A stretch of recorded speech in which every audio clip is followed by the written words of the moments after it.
Hello दोस्तों, हमारे still में दैट चैनल में आपका स्वागत है। दोस्तों, आज का जो टॉपिक है वो है G20 शिखर सम्मेलन। 14वां G20 शिखर सम्मेलन है दोस्तों। ठीक है दोस्तों। तो हम सबसे पहला ये देखते हैं कि इसमें हम क्या क्या हमें कवर करना है। ठीक है, तो सबसे पहला तो हम ये देखेंगे कि ये जो G20 है दोस्तों। ठीक है, तो ये चर्चा में क्यों है। ठीक है, ये चर्चा में क्यों है। इसके बाद देखेंगे कि ये G20 है क्या। G20 के बारे में पढ़ रहे हैं क्योंकि ये 14वां G20 है। ठीक है ना। तो इसके बारे में पढ़ रहे हैं तो सबसे पहला तो ये जानेंगे कि ये G20 है क्या। ठीक है, उसके बाद जो हम देखेंगे G20 के लिए जो है भारत क्यों महत्वपूर्ण है और G20 के कितने सदस्य हैं दोस्तों, क्योंकि इसमें कुछ 20 देशों के बाद जो है कुछ अस्थायी मेंबर भी हैं, उसके बारे में भी देखेंगे। और इसके बाद जो है इसके बाद जो भी मतलब इसमें क्या-क्या ग्लोबल इश्यूज मतलब कवर किए गए हैं उसके बारे में पढ़ेंगे। ठीक है, तो आइए सबसे पहला देखते हैं कि ये जो G20 है। ठीक है, ये जो G20 शिखर सम्मेलन है, ये चर्चा में क्यों है। ठीक है दोस्तों, तो चर्चा में इसलिए है दोस्तों क्योंकि बीते कुछ दिनों में जो है 28 से 29 जून के बीच जो है G20 का 14वां संस्करण जो है जापान के ओसाका में हुआ है। ठीक है दोस्तों, ये देख सकते हैं आप, ओसाका शहर में हुआ जो कि जापान में है। और इस शिखर सम्मेलन का जो है सम्मेलन में पीएम मोदी और ट्रंप और पुतिन समेत जो है इस ग्रुप के कई देश के नेताओं ने जो है शिरकत की है। और शिरकत करने का मतलब क्या है कि पार्टिसिपेट किए। ठीक है दोस्तों, उसके बाद इसमें है कि इस बार के जो शिखर सम्मेलन का जो थीम है वो क्या था, मानव केंद्रित भविष्य का समाज। ठीक है दोस्तों, तो ये जो मानव केंद्रित भविष्य का समाज है वो इस बार का जो है थीम था। और इसको यदि इंग्लिश में बोले तो ह्यूमन सेंटर्ड फ्यूचर सोसाइटी इसको बोलते हैं दोस्तों। ठीक है, तो ये जो हुआ है कहाँ हुआ है, तो जापान के ओसाका शहर में हुआ है। आइए थोड़ा सा इसको मैप पे देख लेते हैं कि ये ओसाका है कहाँ। तो दोस्तों आप ये देख सकते हैं, ये वर्ल्ड मैप है। इसको यदि मैं थोड़ा सा ये करूँ तो ये देख सकते हैं, ये टोटल जो है वर्ल्ड मैप है दोस्तों पूरा। और यदि हम जापान की बात करें तो ये है जापान। ठीक है, आप ये देख सकते हैं रेड कलर में जो है थोड़ा सा। ठीक है, तो ये जापान है। अब यदि हम पर्टिकुलर यदि जापान के बारे में बात करें दोस्तों, ओसाका है कहाँ, तो आप ये देख सकते हैं, ये जापान का मैप है दोस्तों। और ओसाका की यदि हम बात करें तो आप ये देख सकते हैं, ये रहा ओसाका।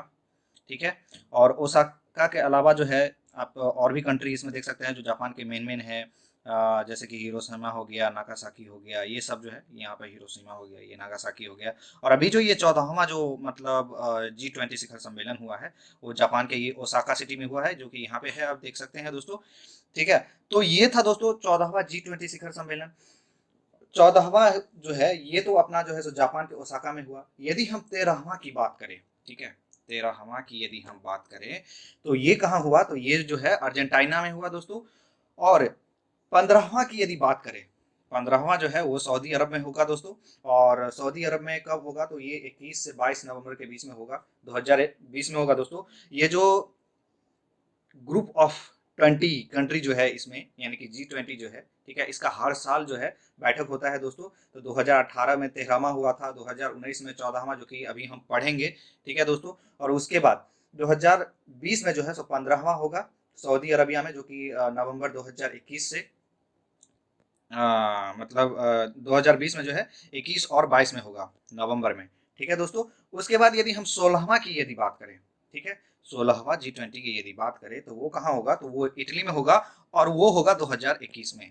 ठीक है, और जो सबसे महत्वपूर्ण दोस्तों, वो जो भारत के साथ जो होगा 17वां G20 शिखर सम्मेलन, वो 2022 में होगा।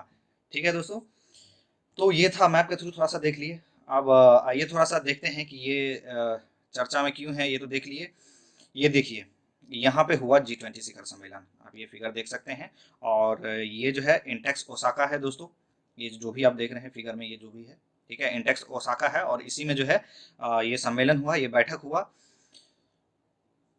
अब देखते हैं जो ये G20 आखिर है क्या। G20 के बारे में तो बात कर रहे हैं, ठीक है, G20 आखिर है क्या इसके बारे में बात कर रहे हैं।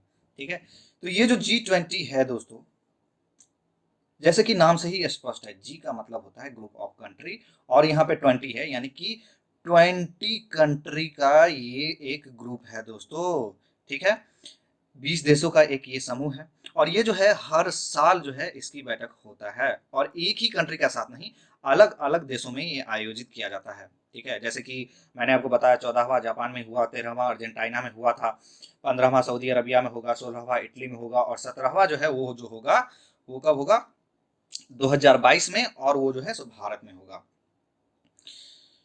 अब G20 का जो है गठन की यदि हम बात करें तो G20 की गठन जो है सितंबर 1999 में अंतर्राष्ट्रीय वित्तीय स्थिरता यानी कि जो है इंटरनेशनल फाइनेंशियल स्टेबिलिटी को बनाए रखने के लिहाज से इसका गठन किया गया था। साथ ही साथ जो है G20 जो है ब्रिटेन वुड्स संस्थागत प्रणाली की रूपरेखा के भीतर आने वाली अहम देशों के बीच जो है अनौपचारिक बातचीत और सहयोग को बढ़ावा देने का काम करती है।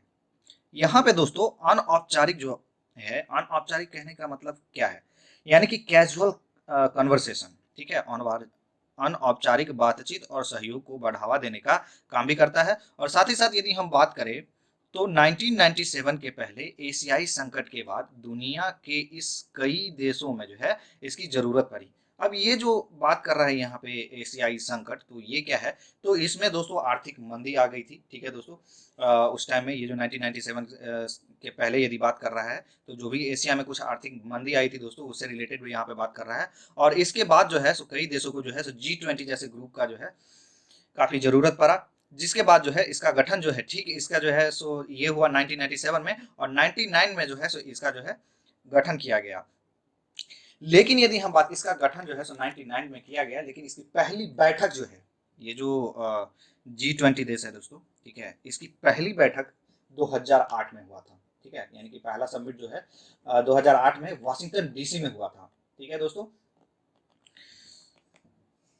अब बात करते हैं कि ये जो G20 समिट है, ठीक है, इसमें सदस्य देशों की जो है, जो भी इसमें सदस्य देश है, इसके साथ साथ जो है प्रमुख जो भी मतलब मेन लीडर हैं, उसके साथ साथ जो है फाइनेंशियल मंत्री जो भी है, वित्त मंत्री और सेंट्रल बैंक के जो गवर्नर्स हैं, उसका भी बैठक होती है। इस बैठक में जो है सो मुख्य रूप से आर्थिक विषयों पर जो है सो दोस्तों चर्चा किया जाता है।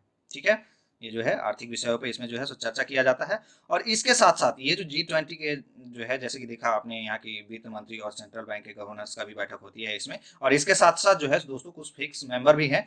जैसे कि यदि मैं आपको बताऊं तो यहाँ पे आप देख सकते हैं कि ये अफ्रीकन यूनियन हो गया, association of south east Asian Nations हो गया, फाइनेंशियल स्टेबिलिटी बोर्ड हो गया, इंटरनेशनल लेबर ऑर्गेनाइजेशन हो गया, इंटरनेशनल जो है सो मॉनेटरी फंड हो गया, स्पेन हो गया। साथ ही साथ यदि हम बात करें तो आप देख सकते हैं इतने सारे जो है कंट्री जो कि एक फिक्स मेंबर की तरह जो है, इसको भी इसमें इनवाइट किया जाता है। ठीक है, तो ये था कुछ फिक्स मेंबर। अब यदि हम बात करें G20 के सदस्य की बात करें, हम बात तो कर रहे हैं कि ये ग्रुप ऑफ 20 कंट्री का एक समूह है। ठीक है, यानी कि ग्रुप ऑफ 20 कंट्री है इसमें। तो यदि हम इसमें बात करें तो G20 में, ये जो G20 है दोस्तों, इसमें 19 देश है और 20वां जो है वो है कौन, तो यूरोपीय यूनियन शामिल है 20वां। ठीक है, इसके साथ साथ जो है 19 देशों में जो है अर्जेंटीना हो गया, ऑस्ट्रेलिया, ब्राजील, कनाडा, चीन, जर्मनी, फ्रांस, और साथ साथ जो है भारत, इंडोनेशिया, इसके साथ साथ ही जो है आप देख सकते हैं इतना कंट्री है। यदि हम इसको फ्लैग के तौर पर देखें तो आप देख सकते हैं यहाँ पे सभी फ्लैग के साथ दिया हुआ है, ऑस्ट्रेलिया हो गया, कनाडा हो गया, सऊदी अरबिया हो गया, यूनाइटेड स्टेट हो गया, इंडिया, रसिया, साउथ अफ्रीका, टर्की, इस तरह से जो है टोटल 19 कंट्री है दोस्तों। और 19 कंट्री के साथ साथ जो है इसमें जो 20वां है वो है यूरोपियन यूनियन। ठीक है, 20वां कंट्री जो है वो यूरोपियन यूनियन है। इसके बाद यदि हम बात करें, ये जो G20 है, जी ये जो G20 है, इसके लिए भारत क्यों अहम है, क्यों महत्वपूर्ण है दोस्तों, तो विश्व बैंक द्वारा जो है सो पिछले महीने जारी ईज ऑफ डूइंग बिजनेस की सूची में जो है भारत की रैंकिंग में जो है सो सुधार आया है और भारत दुनिया की छठी सबसे बड़ी अर्थव्यवस्था है। इसके कारण जो है सो बहुत ही महत्वपूर्ण हो जाता है कि भारत भी इस G20 में शामिल हो। और साथ ही साथ यदि हम बात करें तो भारत एशिया में विकासशील देशों में आगे होने के साथ साथ एक बड़ा उभरता हुआ बाजार है, यानी कि आने वाले समय में। इसके बाद यदि बात करें तो वैश्विक व्यापार यानी कि वर्ल्ड लेवल पे जो व्यापार चल रहा है, उसको हालिया ही संरक्षणवादी नीतियों को देखते हुए जो है दुनिया भारत की ओर जो है सो काफी रुक किया है। आपने हाल ही में देखा होगा कि अमेरिका के साथ भी जो है सो व्यापार मतलब जो है सो काफी अच्छा खासा चल रहा है अभी इंडिया का। उसके बाद रसिया का के साथ तो चल ही रहा है। ठीक है, तो जो मतलब काफ़ी जो है सो आप देख सकते हैं जो बड़े-बड़े कंट्री हैं वो भी जो है सो इंडिया का रुख कर रहा है, इंडिया की ओर से जो है अपना व्यापार का हाथ बढ़ाने जा रहा है। ठीक है दोस्तों? अब यदि बात करें यहाँ पे जो ये सम्मेलन के वैश्विक इसमें मुद्दे क्या हैं, जो मेन टॉपिक्स क्या मतलब इस पे बातचीत हुई, तो उसका यदि हम बात करें तो इसमें ये देख लीजिए आप। वैसे तो इस बार का जो G20 का जो प्रमुख मुद्दा था यानी कि जो मेन टॉपिक्स इसमें जो चर्चा हुए वर्ल्ड लेवल पे यानी कि ग्लोबल इश्यूज जो था यानी कि वैश्विक मुद्दे, ठीक है। तो इस मुद्दा का संरक्षणवाद को मद्देनजर जो है विश्व व्यापार व्यवस्था को ध्वस्त होने से यानी कि बर्बाद होने से बचाना था। लेकिन इसके अलावा जो है जलवायु परिवर्तन हो गया, बदलते डिजिटल अर्थव्यवस्था के अर्थव्यवस्था के मद्देनजर और वैश्विक व्यापार नियम को अपडेट करने की जरूरत जैसे मुद्दों भी इसमें शामिल है। ठीक है दोस्तों। और सबसे महत्वपूर्ण यदि हम बात करें तो सबसे महत्वपूर्ण तो ये है कि जो ये महत्वपूर्ण द्विपक्षीय वार्ता जो है चीन और अमेरिका के बीच हुई और इस बैठक में जो है अमेरिका इस बात पर सहमत हो गया कि वह चीनी सामान पर और शुल्क नहीं लगाना चाहता और अमेरिका और चीन के बीच जो है आर्थिक व्यापार वार्ता फिर से शुरू करने पर भी समझौता हो चुका है। ठीक है, तो ये G20 में ये सब हुआ। इसके बाद यदि बात करें तो ग्लोबल इकोनॉमिक्स हो गया, ट्रेड इन्वेस्टमेंट हो गया, इनोवेशंस हो गया, इन्वायरमेंट एंड एनर्जी हो गया, एम्प्लॉयमेंट हो गया, वुमेन्स एंड एम्प्लॉयमेंट हो गया, ये सब कुछ बहुत सारे जो है जैसे कि डेवलपमेंट की यदि बात करें, हेल्थ की बात करें, तो ये सब जो है इस G20 में जो है यानी कि ग्रुप ऑफ जो 20 कंट्री है ये सभी देशों ने मिलकर के इस बातों पे जो है चर्चा किया। इस कारण जो है ये काफी महत्वपूर्ण है दोस्तों। दोस्तों ये जो आप देखते हैं ये जो G20 जो कंट्री है यानी कि ग्रुप ऑफ 20 कंट्री है, तो इसमें जो है सो G7 के सारे कंट्री आ जाते हैं, साथ ही जो है सो ब्रिक्स के कंट्री सारे आ जाते हैं, साथ ही जो है सो आसियान के आ जाते हैं। ठीक है दोस्तों, ये ब्रिक्स जो है ये हम आपको पिछला वीडियो में बता चुके हैं। यदि आप हमारे पिछला वीडियो नहीं देखा है तो प्लीज आप मेरा पिछला वीडियो देखें, लिंक आपको डिस्क्रिप्शन बॉक्स में मिल जाएगा और ऊपर आई बटन पे ही भी क्लिक करने पे आपको मिल जाएगा। ठीक है, तो आप देख सकते हैं ये जो G20 कंट्री है इसमें 20 कंट्री में ये ब्रिक्स का कंट्री भी आ जाता है, G7 का भी कंट्री आ जाता है, G4 का भी कंट्री आ जाता है, जिसके कारण आप देख सकते हैं ये काफी मायने हैं, काफी महत्वपूर्ण रखता है। ठीक है दोस्तों, तो इस वीडियो में इतना ही दोस्तों। यदि आप हमारे चैनल को सब्सक्राइब नहीं किया है दोस्तों तो प्लीज आप हमारे चैनल को सब्सक्राइब करें, लाइक करें, कमेंट करें दोस्तों और शेयर भी करें।